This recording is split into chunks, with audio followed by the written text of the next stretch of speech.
यज्ञाग्नि हमारी पुरोहित। लेखक वेदमूर्ति तपोनिष्ठ पंडित श्री राम शर्मा आचार्य। गायत्री मंत्र हमारे साथ साथ।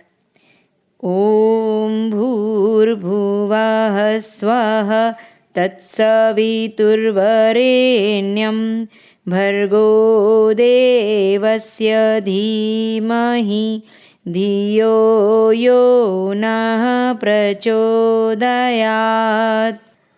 देवियों भाइयों, चारों वेदों में पहला वाला वेद है ऋग्वेद, और ऋग्वेद का पहला वाला मंत्र जिसमें ज्ञान और विज्ञान की सारी धाराएं भरी हुई हैं, वह इतना महत्वपूर्ण है कि आप देखेंगे तो पाएंगे कि मनुष्य जीवन की भौतिक और आर्थिक एवं आत्मिक उन्नति को विकसित करने के इस मंत्र में बहुत बड़े संकेत छिपे पड़े हैं। क्या मंत्र है? ओम अग्निमीले पुरोहितम यज्ञस्य दैव मृत्विचम होतारम रत्नधातमम। यह पहला वाला मंत्र है। इसमें यज्ञ की प्रशंसा की गई है, उनकी प्रार्थना की गई है, भगवान को यज्ञ रूप बताया गया है। भगवान कैसे हैं? भगवान कैसे हो सकते हैं? भगवान दिखाई तो नहीं पड़ते। भगवान को हम कहाँ ढूंढने जाएं? भगवान को हम किस तरीके से देख पाएं? भगवान को देखने की मनुष्य की इस इच्छा का समाधान ऋग्वेद के इस पहले वाले मंत्र में किया गया है। जब हम भगवान को आंख से देखना चाहते हैं तो भगवान का एक ही रूप है, और वह कौन सा रूप है? अग्नि अर्थात यज्ञाग्नि। यज्ञाग्नि को क्या कहा गया है? क्या नाम दिया गया है? उसका नाम दिया गया है पुरोहित। पुरोहित किसे कहते हैं? पुरोहित उसे कहते हैं जो मार्ग दिखाता है, रास्ता दिखाता है, उपदेश करता है और हमको गलत रास्ते से घसीट करके सही रास्ते पर ले जाता है। ऐसे आदमी का, ऐसे मार्गदर्शक का नाम पुरोहित है। यज्ञ है हमारा पुरोहित। मित्रों, अग्नि हमारा पुरोहित है। कुछ शिक्षा ग्रहण करनी हो, ज्ञान ग्रहण करना हो, आपको कोई आदर्श या सिद्धांतों की बाबत जानकारी प्राप्त करनी हो, तो मनुष्यों के पास भटकने की जरूरत नहीं है। मनुष्य बड़े बेअक्ल होते हैं और हजार तरह की बातें बनाते हैं। एक व्यक्ति ऐसे बात कहता है, दूसरा ऐसे कह देता है, तीसरा ऐसे कह देता है, चौथा ऐसे कह देता है। कोई समाधान ही नहीं है। एक पंडित का दूसरा पंडित विरोधी बना बैठा हुआ है। एक मजहब का दूसरा मजहब विरोधी बना बैठा हुआ है। एक देवता की दूसरा देवता काट करने के लिए तैयार बैठा हुआ है। देवताओं की लड़ाई आप देखिए। देवी पुराण में देवी की महत्ता बताई गई है और ब्रह्मा विष्णु महेश को उनका गुलाम नौकर बताया गया है। आप शिव पुराण देख लीजिए। शिव पुराण में शंकर जी सबसे बड़े हैं और विष्णु जी उनके नौकर हैं और फलाने जी उनके नौकर हैं। आप यह सब देखेंगे तो पता नहीं चलेगा कि यह क्या चक्कर है। फिर आपको ज्ञान प्राप्त करने के लिए किसके पास जाना चाहिए? पुरोहित के पास। पुरोहित के पास कैसे जाना चाहिए? जो भगवान का प्रतिनिधि हो अथवा भगवान का रूप हो अथवा भगवान के भेजे हुए संदेश को इस प्रकार कहता हो कि जिसमें हमें शक शुबहा करने की गुंजाइश न रहे। यह कौन सा देवता है? यज्ञो वै विष्णु। निश्चय पूर्वक, विश्वास पूर्वक, पट्ठा ठोंक करके, छाती ठोंक करके हम कह सकते हैं कि यज्ञ ही विष्णु है। यह किसने कहा? शतपथ ब्राह्मण ने कहा। निश्चय, जरूर, गारंटी से विष्णु जो है वही यज्ञ भगवान है। जीवंत भगवान कैसे हो सकता है? जीवंत भगवान एक तो वह है जो सबके भीतर समाया हुआ है, सब जगह समाया हुआ है। लेकिन अगर आपको प्रत्यक्ष देखने का मन हो, जो आपके सामने खड़ा होकर के आपका मार्गदर्शन कर सके और आपको सुझाव दे सके और आपके लिए लक्ष्य निर्धारित कर सके, तो उसका नाम यज्ञ है। यज्ञ की क्या विशेषता है? अग्नि मीले पुरोहितम। अग्नि जो हमारा पुरोहित है, जो हमारा मार्गदर्शक है, वह हमें क्या सिखाता है? बोलता तो जरूर नहीं है, बातचीत भी नहीं करता, लिखना पढ़ना भी नहीं जानता, लेकिन जिसको हम वास्तविक शिक्षा कहते हैं, जो आदमी के व्यक्तित्व में प्रकट होती है, चरित्र में प्रकट होती है, वह जीभ से प्रकट नहीं होती है। लोगों का यह ख्याल है कि हम लोगों को शिक्षा देंगे। यह शिक्षा आप किससे देंगे? जीभ से देंगे। जीभ तो बेटे मांस की है, और मांस की जीभ मांस को प्रभावित कर सकती हो तो मैं नहीं कह सकता, लेकिन आदमी की आत्मा को प्रभावित नहीं कर सकती। जीभ का विश्वास कौन करता है? जीभ तो बड़ी वाहियात है, जीभ तो बड़ी चटोरी है, जीभ बड़ी नामाकूल है। पंडित जी कहें या और कोई कहे, जीभ का असर बहुत थोड़ा सा होता है, जानकारी तक होता है। जीभ से शब्द निकलते हैं और कान तक घुस जाते हैं, और कान में घुसने के बाद में दिमाग का चक्कर काट करके दूसरे कान में से विदा हो करके बाहर चले जाते हैं। बस उनका असर खत्म हो गया। शब्दों से, वाणी से नहीं, क्रिया से असर। शब्दों का क्या असर होता है? शब्दों का नहीं होता, क्रिया का असर होता है। अगर आपको किसी पर असर डालना हो, किसी पर छाप डालनी हो, अगर आपको वास्तव में कोई शिक्षण करना हो, तो उसका तरीका जबान नहीं है। जबान की लप लप बहुत ज्यादा कारगर नहीं हो सकती। आपको कथा कहना आता है, पुस्तक पढ़ना आता है, अच्छी बात है, हम आपकी प्रशंसा भी कर सकते हैं, लेकिन हम आपसे यह उम्मीद नहीं रखेंगे कि आपकी ज़बान का यह असर होगा कि लोग आपका कहना भी मान लेंगे और आपके बताए रास्ते पर चलने लगेंगे। अगर ऐसा रहा होता और कहने भर से लोगों ने मान लिया होता और पढ़ने से लोगों ने मान लिया होता, तो गोरखपुर की गीता प्रेस ने जो पुस्तकें छापी हैं उनकी तादाद करोड़ों जा पहुंची है। 1 करोड़ से अधिक गीता की पुस्तकें छाप करके दे दी उन्होंने। इसे पढ़ने वाले सारे के सारे लोग अर्जुन हो गए होते, लेकिन गीता पढ़ने के बाद तो एक भी व्यक्ति अर्जुन न हो सका। क्या हुआ लेखनी का? क्या लेखनी बेकार है? नहीं बेटे, बेकार नहीं है, वह जानकारी देने में समर्थ हो सकती है। जीभ का भी यही हाल है। कितने सारे पंडित, कितने सारे रामायणी, कितने सारे कथा वक्ता, कितने सारे लेक्चर देने वाले धार्मिक लेक्चरों से, राजनीतिक लेक्चरों से बेचारे माइक का दिवाला निकाले जा रहे हैं। माइकों का कचूमर निकला जा रहा है। बोलने वाले कहते हैं कि माइक कम पड़ते हैं। हर साल माइक कंपनियां और उत्पादन करती हैं, फिर भी कमी रहती है। बकवास करने वालों को अभी बहुत से माइकों की ज़रूरत है, अभी और बनाइए। और बकवास करने वाले माइकों के ढेर लगा देते हैं, लाउड स्पीकरों का ढेर लगा देते हैं। आचरण से शिक्षण, इससे उद्धार हो सकता है? नहीं बेटे, इससे उद्धार नहीं हो सकता है। तो फिर किस तरह से उद्धार होता है? दुनिया में इसका एक ही तरीका है और एक ही क्रिया कि आदमी अपने व्यक्तित्व और अपने चरित्र के माध्यम से शिक्षण करे। दूसरे आदमी जब देखेंगे कि वह आदमी जिस बात पर विश्वास करता है उसके स्वभाव में यह बात क्यों नहीं आती, उसके व्यवहार में यह बात क्यों नहीं आती, जो बात वह दूसरों से कहता है, अगर वह बात सही है तो सबसे पहले उसी ने फायदा उठाया होता, सबसे पहले अपने जीवन में वही धारण करने में समर्थ रहा होता। लेकिन अपने जीवन में वही धारण नहीं कर सका तो हमारे लिए क्या फायदेमंद हो सकता है? इतना फायदेमंद होता तो स्वयं क्यों न अपने लिए इस्तेमाल करता। इससे मालूम पड़ता है कि दाल में कुछ काला है। वह औरों को तो सिखाना चाहता है पर अपने आप को नहीं सिखाना चाहता है। अविश्वास यहीं से पैदा हो जाता है और आदमी इस बात को मानने से पहले इनकार कर देते हैं। इसलिए हम आपसे यह कह रहे थे कि हमारा पुरोहित जो हमारे जीवन को वास्तव में विकसित कर सकता हो, जो हमारे जीवन का वास्तविक कल्प करना चाहता हो, वह पुरोहित ऐसा होना चाहिए जो अपने चरित्र के माध्यम से हमारा शिक्षण कर सकता हो। इस मामले में यज्ञाग्नि अपनी कसौटी पर खरी व सही उतरती है। यज्ञाग्नि की नसीहतें। मित्रों, यज्ञ हमको 6 नसीहतें देता है। 6 नसीहतें बहुत नहीं हैं। महाराज जी, बहुत सारे व्याख्यान दीजिए। नहीं बेटे, बहुत सारे व्याख्यान देने की ज़रूरत नहीं है, 6 व्याख्यान बहुत हैं। यज्ञ, अग्नि, यज्ञाग्नि जिसका हम प्रचार करते हैं और जिसका आपको रोज़ हवन कराते हैं, हमारी कन्याएं नियमित रूप से हवन करती हैं। आप तो नहीं कर पाते, वर्षा हो जाती है तो बंद करना पड़ता है, पर हमारे यहाँ यह रोज़ प्रज्वलित रहता है। गायत्री तपोभूमि में रोज़ यज्ञ होता है। इसको हम रोज़ के लिए बलि वैश्व के रूप में घर घर में फैलाना चाहते हैं। यह क्या शिक्षा देता है?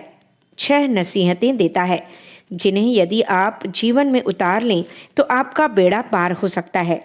ये नसीहतें क्या हैं? यज्ञाग्नि की अग्नि की एक नसीहत यह है कि वह सदा प्रकाशमान बनी रहती है, कभी भी इसका प्रकाश बंद नहीं हो सकता। आग जलेगी तो रोशनी जरूर होगी, आग बुझ जाएगी तो रोशनी भी बुझ जाएगी। आग जलेगी तो ऐसा हो ही नहीं सकता कि उसमें से प्रकाश नहीं निकलता हो। प्रकाश का अर्थ क्या हो सकता है? आदमी में प्रकाश तो नहीं है, आदमी कोई बत्ती नहीं है, बल्ब नहीं है जो जलेगा। फिर यज्ञ का अनुसरण करने वाले का क्या होना चाहिए? प्रकाश होना चाहिए। प्रकाश किसे कहते हैं? बेटे, व्यक्ति के आध्यात्मिक जीवन में प्रकाश का जहाँ कहीं भी इस्तेमाल किया गया है, ज्ञान के अर्थ में किया गया है। स्टेंट लाइट, डिवाइन लाइट, तमसोमा ज्योतिर्गमय आदि ज्ञान के अर्थ में ही प्रयुक्त हुए हैं। प्रकाश का अर्थ चमक नहीं है, जैसा कि आप बार बार समझते रहते हैं। आज्ञा चक्र में हम ज्योति का ध्यान कराते हैं। क्यों साहब? इसमें तो हमको कुछ चमकता हुआ नहीं मालूम पड़ता। जब हम ध्यान लगाते हैं तो इन भौहों के बीच कोई चमकता हुआ प्रकाश नहीं मालूम पड़ता। गुरुजी, आप तो हमको रोज ध्यान कराते हैं, पर ऐसा कुछ नहीं दिखाई पड़ता। प्रकाश से अर्थ है ज्ञान। बेटे, हम यह ध्यान नहीं कराते हैं कि चमक दिखाई दे। हम चमक के अर्थ में प्रकाश नहीं कहते हैं। ज्योति का अर्थ चमक नहीं हो सकता। नहीं साहब, चमक दिख जाएगी तो हमारा बड़ा भारी उद्धार हो जाएगा और उसको ध्यान योग का अभ्यास हो जाएगा। नहीं बेटे, यह चमक नहीं है। चमक तो पंच भौतिक चीज है। यह पदार्थ है, यह अग्नि है, आग है। चमक आग है। इस चमक से योगाभ्यास का कोई खास ताल्लुक नहीं है। चमक दिखाई दे जाए तो अच्छी बात है, नहीं दिखे तो खराब बात भी नहीं है। अच्छा, तो आप आज्ञा चक्र में जिसका ध्यान करते हैं वह क्या चीज़ हो सकती है? बेटे, वह ज्ञान है। आध्यात्मिक परिभाषा में प्रकाश हमेशा ज्ञान के अर्थ में आता है। आत्मा में प्रकाश हो गया अर्थात आत्मबोध हो गया। ज्ञान का अर्थ है आत्मबोध। ज्ञान कौन सा? जो स्कूलों में पढ़ाया जाता है? नहीं बेटे, स्कूलों वाला नहीं। स्कूल वाले ज्ञान को तो शिक्षा भी कहते हैं और जानकारी भी कहते हैं। यह तो पदार्थ विज्ञान के भीतर आती है, क्योंकि यह पदार्थों के बारे में सिखाती है। जब हम स्कूल में जाते हैं तो भूगोल सीख कर आते हैं, गणित सीख कर आते हैं, इतिहास सीख कर आते हैं। ये पंच भौतिक शिक्षाएं हमको सांसारिक जानकारी देती हैं, जो रोटी कमाने के काम आती है और जो हमारी क्षमता को विकसित करने के काम आती है। यह शिक्षा है। विद्या, जिसको हम प्रकाश कहते हैं, उसका ज्ञान के अर्थ में प्रयोग करते हैं। धी तत्व भी ज्ञान का ही प्रतीक। मित्रों, गायत्री में भी ज्ञान के लिए धी कहा गया है। धी क्या चीज है? यह वह ज्ञान है जो हमारी आत्मिक समस्याओं का समाधान करती है। ज्ञान का अर्थ केवल यह है कि जो हमारी आंतरिक समस्याएं, आंतरिक गुत्थियां उलझी पड़ी हैं और सुलझने में नहीं आती, यह उनका समाधान प्रस्तुत करता है। हमारे भीतर कितना अंधियारा भरा पड़ा है। बाहर तो अंधियारा नहीं है। दिन को सूरज चमकता है और रात को चंद्रमा चमकता है। चांद और सूरज नहीं भी चमकते हैं तो हम बत्ती जला सकते हैं, दीपक जला सकते हैं। इससे यह अंधियारा तो दूर हो सकता है, लेकिन हमारे भीतर जो सघन अंधकार छाया हुआ है, जिसकी वजह से हमें रास्ता दिखाई नहीं पड़ता, कहाँ चले जाएं इसका कुछ पता नहीं चलता, कहाँ जाना चाहिए इसका भी कुछ पता नहीं चलता, और हम जिंदगी भर भटकते रहते हैं और यह तलाश करते रहते हैं कि जाना किधर है। सारी जिंदगी यही पता नहीं चल सका कि जाना कहाँ है। इन इंद्रियों ने जिधर भटका दिया उधर ही चल दिए। पैसे ने भटका दिया तो उधर ही चल दिए। दोस्तों ने भटका दिया तो हम चल दिए।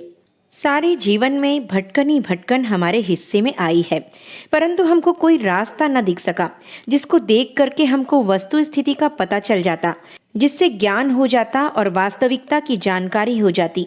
कमरे में अंधेरा ही अंधेरा भरा पड़ा है। बत्ती नहीं जलाने की वजह से, ज्ञान का प्रकाश न होने की वजह से हमें जीवन की एक भी समस्या का वास्तविक स्वरूप दिखाई नहीं पड़ता। न हमारे हाथ समाधान लगते हैं और न हमको समस्याओं का स्वरूप मालूम पड़ता है। हम केवल भटकते रहते हैं, इधर उधर ढूंढते रहते हैं कि इसका कारण यह भी हो सकता है और समाधान यह हो सकता है। हजारों समाधान तलाश करते हैं, हजारों काम तलाशते हैं और कहीं कुछ पता नहीं चलता। न कोई निदान हो पाता है और न हम कोई चीज़ तलाश कर पाते हैं, बस भटकते रहते हैं। न मरज का पता है और न दवा का पता है कि कौन सी दवा कारगर हो सकती है। पहली शिक्षा, प्रकाश की उपासना। मित्रों, वास्तविकता की जानकारी जिसको हो जाती है उसे ज्ञान हो जाता है। वास्तविकता को हम ज्ञान कहते हैं, यज्ञाग्नि कहते हैं, जो हमको सिखाती है कि आदमी को प्रकाशवान होना चाहिए, आदमी को ज्ञान युक्त होना चाहिए, जिससे वास्तविकता को समझा जा सकता है और वास्तविकता को समझने में समर्थ हो सकता है। दीपक शान से जलता रहता है और चहुं ओर अपना प्रकाश फैलाता है। वह अपनी ओर सबकी आंखों को आकर्षित करता रहता है और जहां कहीं भी रखा रहता है वहीं रोशनी पैदा करता रहता है, भटकाव को दूर करता रहता है। यज्ञाग्नि हमारा पुरोहित हो और हम उसके शिष्य हों, होता हो, यज्ञ को मानने वाले हों। हमको किसकी उपासना करनी पड़ेगी? हमको प्रकाश की उपासना करनी पड़ेगी। पहली वाली शिक्षा हमको यही मिलती है, क्योंकि हमारा पुरोहित, हमारा यज्ञाग्नि हमको रोशनी देता है और पहली बात यह कहता है कि आप रोशनी प्राप्त कीजिए, दिशा प्राप्त कीजिए, रास्ता प्राप्त कीजिए। अभी हमारे जीवन में रोशनी का अभाव है। अगर रोशनी मिल जाती तो जीवन सार्थक हो जाता। भगवान बुद्ध को रोशनी मिल गई थी, प्रकाश मिल गया था। एक छोटे से राजकुमार से हट करके वे भगवान बन गए थे। महाराज जी, क्या इंसान भगवान हो सकता है? हाँ, बिल्कुल हो सकता है, अगर उसको प्रकाश मिल जाए तब। लेकिन अगर अंधकार मिल जाए तो उसकी ऐसी मिट्टी पलीद होने लगती है जैसी हमारी आपकी होती है। दुर्बुद्धि हमको पटक पटक करके मारती है, रुला रुला करके मारती है और इस कदर हैरान करती है जैसा कि हमारा कोई दुश्मन भी नहीं कर सकता। दूसरा शिक्षण, सक्रियता का। मित्रों, अंधकार से निजात, छुटकारा कैसे मिल सकता है? निजात पाने का एक ही तरीका है कि हमको प्रकाश मिल जाए। यज्ञाग्नि हमको यही सिखाती है। पहला शिक्षण यही देती है कि हम प्रकाशवान हैं। हम कौन हैं? अग्नि हैं। अग्नि कहती है कि आपको भी प्रकाशवान बनना चाहिए। एक अग्नि की दूसरी नसीहत यह है कि हमारा जो पुरोहित है, जिसे हम यज्ञ की वेदी पर स्थापित करते हैं, उसको हम पुरोहित मानते हैं। बलि वैश्व के समय भी हम यह कहते हैं कि इसको जमीन पर मत रखना, यह आपका पुरोहित है। पुरोहित को सिंहासन दिया जाता है और यज्ञाग्नि के लिए यज्ञ वेदी तैयार की जाती है, जमीन पर नहीं रखते हैं। आपने यह जो यज्ञ की वेदी बना दी है वह सिंहासन बना दिया है। आपने दर्जा ऊपर कर दिया है, जमीन पर नहीं बिठा दिया। यह क्या है बेटे? यह दूसरी वाली शिक्षा है। यह है कि जो आग है, यज्ञाग्नि है, जिसकी हम पूजा करते हैं, फायर वर्शिप के नाम पर जिस अग्निहोत्र को हम पेश करते हैं, उससे हम नसीहत लेते हैं। अग्निहोत्र भी नसीहत देता है। यह नसीहत देता है कि जब तक अग्नि जिंदा रहती है तब तक गर्म रहती है। हमारे जीवन में भी गर्मी बनी रहनी चाहिए। हर इंसान को, हर अग्नि उपासक को अपने पुरोहित से एक शिक्षा अवश्य ग्रहण करनी चाहिए कि वह जिंदगी भर गर्म बना रहे। गर्मी से क्या मतलब है बेटे? गर्म से मतलब है सक्रिय बने रहना। क्रिया से गर्मी पैदा होती है। आखिर गर्मी है क्या और कहाँ से आती है? कैसे गर्मी रगड़ से पैदा होती है और किसी तरीके से नहीं होती है। गर्मी पैदा होने का एक ही तरीका है, रगड़ का होना। रगड़ होने का मतलब है क्रियाशीलता का होना, सक्रियता का होना। कर्मनिष्ठा, क्रियाशीलता सदा बनी रहे। मित्रों, रगड़ से मतलब है क्रियाशीलता और निष्क्रियता का मतलब है हाथ पर हाथ रखे हुए बैठे रहना। निष्क्रियता से गर्मी पैदा नहीं होती, गर्मी रगड़ से पैदा होती है। रगड़ से, रगड़ क्रिया को कहते हैं, हलचल को कहते हैं। हलचल से गर्मी पैदा होती है। हमारे जीवन में कर्मनिष्ठा अर्थात हलचल, अर्थात हमारी क्रियाशीलता निरंतर बनी रहनी चाहिए। हमारे जीवन में कोई एक क्षण भी ऐसा ना हो जिसमें यह दोष हमारे ऊपर लगाया जा सके कि हम निष्क्रिय बैठे हुए हैं। हमारे शरीर के भीतर वाले हिस्से में कोई निष्क्रिय नहीं बैठता। आप तलाश कर सकते हैं कि हमारे शरीर के भीतर का रक्त बराबर चलता रहता है, मांसपेशियां बराबर काम करती रहती हैं। हम सो जाते हैं और सवेरे जग जाते हैं, फिर भी हमारे दिमाग के सेल्स काम करते रहते हैं।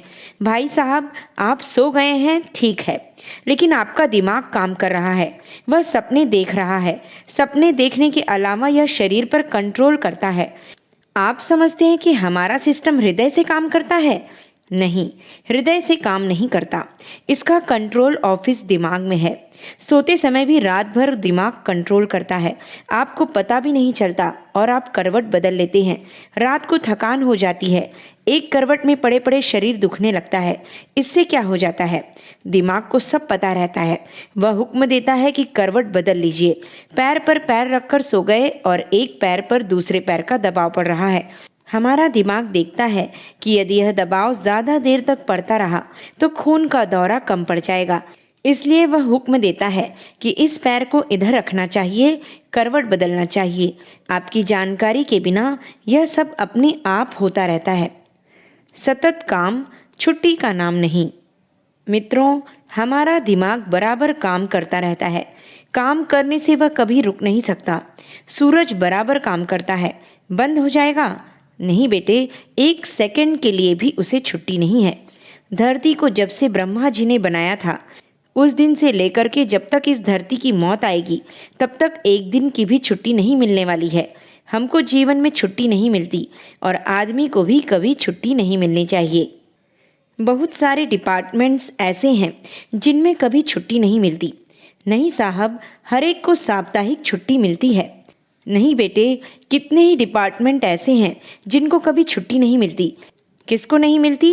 चलिए मैं बताता हूँ। जैसे जेल खाना, आप गिरफ्तार हो जाइए। नहीं साहब, आज तो रविवार है और आज आपको बाहर घूमना पड़ेगा, कल आपको भर्ती करेंगे। अरे भाई, हमको अभी भर्ती होना पड़ेगा, हम डाका डालकर आए हैं, आप हमको पकड़िए और जेल में बंद कीजिए। जेल खाने में कभी छुट्टी नहीं होती, दवा खाने की छुट्टी नहीं होती। घायल हो गए हैं, बंदूक की गोली लगी है, सांप ने काट खाया है, चलिए भर्ती हो जाइए। छुट्टी है? नहीं, छुट्टी नहीं है। काम करते करते घिस जाएं, आराम न करें। मित्रों, मनुष्य के जीवन में कभी छुट्टी नहीं होनी चाहिए। मनुष्य के जीवन का हर पल सक्रिय हो। हर समय मनुष्य को सक्रिय रहना चाहिए। हर समय मनुष्य को क्रियाशील बने रहना चाहिए। सक्रियता के बारे में, क्रियाशीलता के बारे में आदमी को हथियार नहीं डालना चाहिए। हम काम करेंगे। कब तक काम करेंगे? जब तक सांस चलेगी। रिटायर्ड होंगे तब हम दूना काम करेंगे। पहले हमें कमाने की फिक्र थी, इसलिए रोटी कमानी पड़ती थी। अब तो रोटी के लिए पेंशन मिलती है, इसलिए अब हम समाज का काम करेंगे और ज़्यादा काम करेंगे और करना भी चाहिए। यह क्या है बेटे? यह क्रियाशीलता की गर्मी है जो बताती है कि आदमी को कर्मनिष्ठ होना चाहिए और कर्मयोगी होना चाहिए और निरंतर मेहनत का काम करना चाहिए। नहीं साहब, मेहनत का, मशक्क़त का काम करने से थक जाएंगे। नहीं बेटे, कोई नहीं थकेगा। चलिए मैं यह मान लेता हूँ कि आप थक जाएंगे, तो यह आपकी शान है। हमारे यहाँ मथुरा में एक नाई थे, छबीलाल। उनके पास 7 पीढ़ी का एक उस्तरा था। घिसते घिसते उस्तरा इतना बच गया था कि पीछे वाली पीठ बची थी और ज़रा सी नोक रह गई थी। उसे दिखाकर वे कहते थे कि 7 पीढ़ी से यह उस्तरा हमारे पास है। तब से अब यह मात्र इतना रह गया है।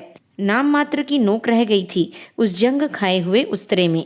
जंग खाए उस्तरे के ऊपर लानत है और जो आदमी काम करते करते घिस गया उसकी इज्जत है। आदमी काम करते करते घिस जाए, काम करते करते मर जाए, यह उसकी शान है, इज्जत है। जो हरामखोर बैठे रहते हैं और यह सोचते हैं कि हमारे बेटे कमाते हैं, हमारे पोते कमाते हैं, हमारा बाप कमा कर रख गया है और हमारे पास बहुत आमदनी है, पेंशन हमारे पास है, खेती बाड़ी हमारे पास है, तो हम अब काम क्यों करें? बेटे, उन पर लानत है। काम चोरी एक सामाजिक अपराध। बेटे, तू तो कुछ काम करता है कि नहीं करता है? नहीं साहब, मैं तो नहीं करता। बेटे, काम तो करना चाहिए, समाज के लिए करना चाहिए, अपने लिए करना चाहिए, किसी के लिए भी करना चाहिए। आदमी को निष्क्रिय नहीं बैठना चाहिए। हमारे समाज में निष्क्रियता आई और आलस्य हमारे समाज में आया कि दरिद्रता हमारे समाज में आई।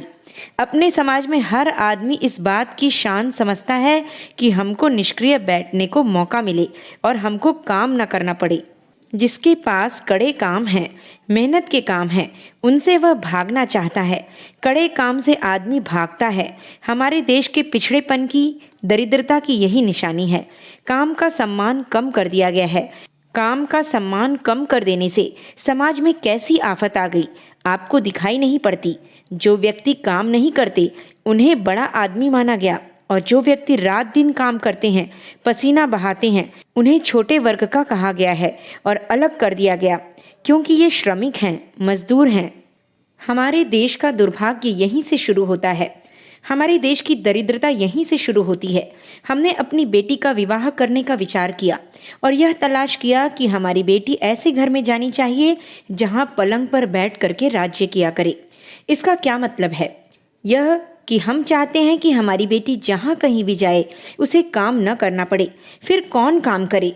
खाना पकाने वाली जिसके घर में हो, जो रोटी बना जाया करे, चौका बर्तन वाली चौका बर्तन कर जाया करे, बच्चा खिलाने वाली बच्चे खिला जाया करे, झाड़ू लगाने वाली झाड़ू लगा जाया करे और सब काम कर जाया करे। हाँ साहब, हमारी बेटी बहुत अच्छी है, ज़रा सा भी काम न करना पड़े। अच्छा, तो अब की बार बेटी के पास जाना और एक बात पूछना, तूने एक के लिए नौकर रखा कि नहीं रखा? क्या पूछ करके आना? यह पूछ करके आना कि तूने खाना खाने के लिए नौकर रखा है कि नहीं रखा है।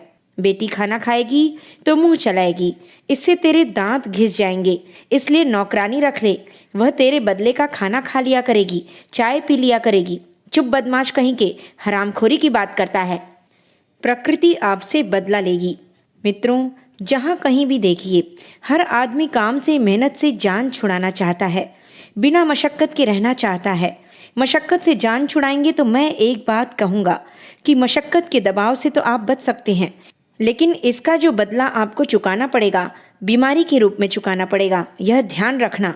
आप हरामखोर हो जाइए, कोई बात नहीं, लेकिन मैं आपसे फिर कहता हूँ कि नेचर आपसे किसी तरह से बदला चुका लेगी। आपको बराबर कमज़ोर बनाती जाएगी और आपके हाथ पाँवों को अपाहिज जैसा बनाती चली जाएगी। अगर आप यह चाहते हैं कि आप काम नहीं करेंगे और आपके पास दौलत आती रहेगी, तो ऐसा नहीं होगा।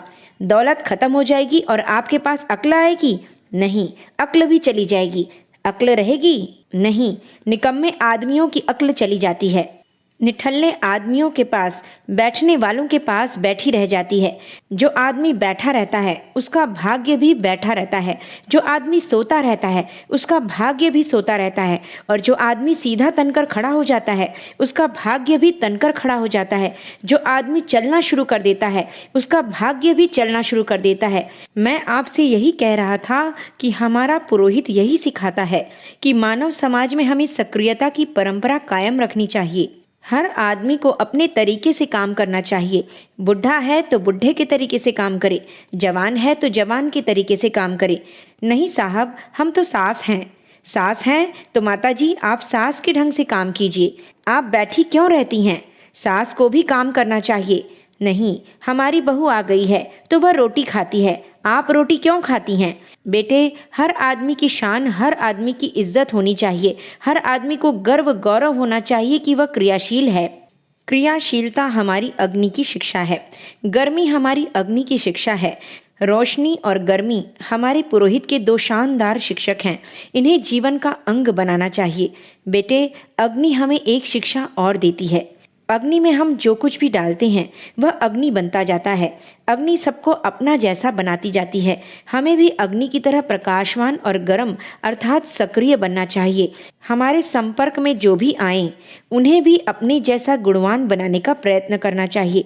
हमें डाई बनना चाहिए, सांचा बनना चाहिए। हम स्वयं गुणवान बने और दूसरों को गुणवान बनाएं। यह शिक्षा हमें अपने पुरोहित यज्ञाग्नि से मिलती है। अग्नि हमारी पुरोहित है तो हम अग्नि के समान बने। हम सबको अपने व्यक्तित्व से प्रभावित करें। ऐसा तभी संभव हो पाता है जब हमारी श्रद्धा निष्ठा अपने सिद्धांतों के प्रति हो।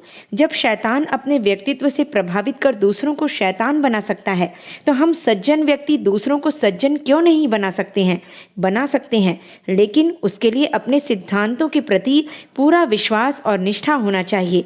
मित्रों, अग्नि हमारी पुरोहित है। अग्नि हमें एक और शिक्षा देती है। अग्नि की गति ऊर्ध्व होती है। अग्नि हमेशा ऊपर की ओर गति करती है। यज्ञाग्नि हमें यह शिक्षा देती है कि हमें अपना दृष्टिकोण ऊंचा रखना चाहिए, अपना आचरण ऊंचा रखना चाहिए। अग्नि को हम कितना भी नीचे की ओर झुकाने का प्रयास करें, लेकिन वह नीचे की ओर गति नहीं कर सकती है। हमें किसी भी दबाव में नहीं आना चाहिए। लोभ, लालच, मोह के वश में आकर हमें अपना आचरण नीचे नहीं गिराना चाहिए। बेटे, मैंने अपने पुरोहित अग्नि की शिक्षाओं के बारे में तुम्हें बता दिया है। यदि हम इन शिक्षाओं पर चलेंगे तो स्वयं अग्नि रूप बन सकेंगे और अग्नि को देवता का, भगवान का दर्जा मिला हुआ है। उसी प्रकार हमारा भी दर्जा ऊंचा होता हुआ चला जाएगा। आज की बात समाप्त।